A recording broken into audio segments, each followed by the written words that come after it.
தலைநகர் டெல்லியில் நேற்று இரவு பெய்த கனமழையால் வாகனங்கள் தண்ணீரில் மிதக்கிறது. அது தொடர்பான காட்சிகளையும் செய்திகளையும் பார்த்து வருகிறோம்.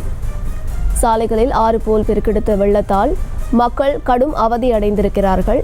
இது தொடர்பான மேலும் விவரங்களை கொடுப்பதற்காக செய்தியாளர் மதியழகன் இணைப்பில் இருக்கிறார். பேசலாம். மதியழகன், விவரங்கள்.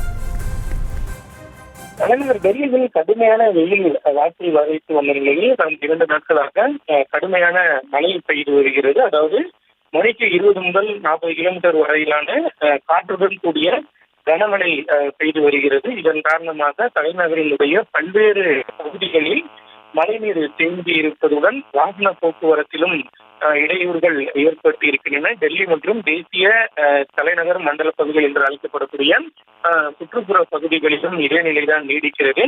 இதன் காரணமாக டெல்லியினுடைய கோவிந்தபுரி என்ற இடத்தில் மிக மழைநீர் தேங்கி அதில் ஒரு வாகனமும் சிக்கி இருக்கக்கூடிய நிலை ஏற்பட்டு இருக்கிறது. அதே போல டெல்லியினுடைய பிரதான பகுதியான ஐடிஓ பகுதியிலும் மிக நெரிசலான போக்குவரத்து ஏற்பட்டு இருக்கிறது. அதே போல மின்டோ ரோடு என்று சொல்லக்கூடிய பகுதியில் மழை எப்பொழுது அதிக அளவில் பெய்தாலும் அந்த பகுதியில் மழைநீர் அதிக அளவில் தேங்கி வாகன போக்குவரத்து பாதிக்கப்படுவது வழக்கம். அதே போல இந்த முறையும் பாதிப்பு ஏற்பட்டு இருக்கிறது. அதில் ஒரு கார் மூழ்கும் அளவிற்கு மழைநீரில் சிக்கி இருக்கிறது.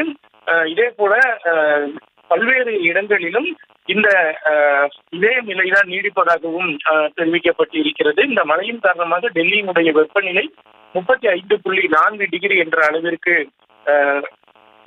வந்திருக்கிறது.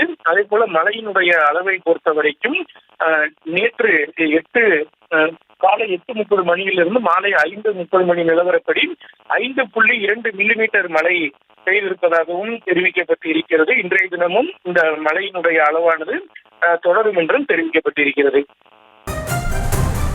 விவரங்களை வழங்கியமைக்கு நன்றி மதியழகன். செய்திகளை உடனுக்குடனும் துல்லியமாகவும் தெரிந்து கொள்ள சப்ஸ்கிரைப் பண்ணுங்க.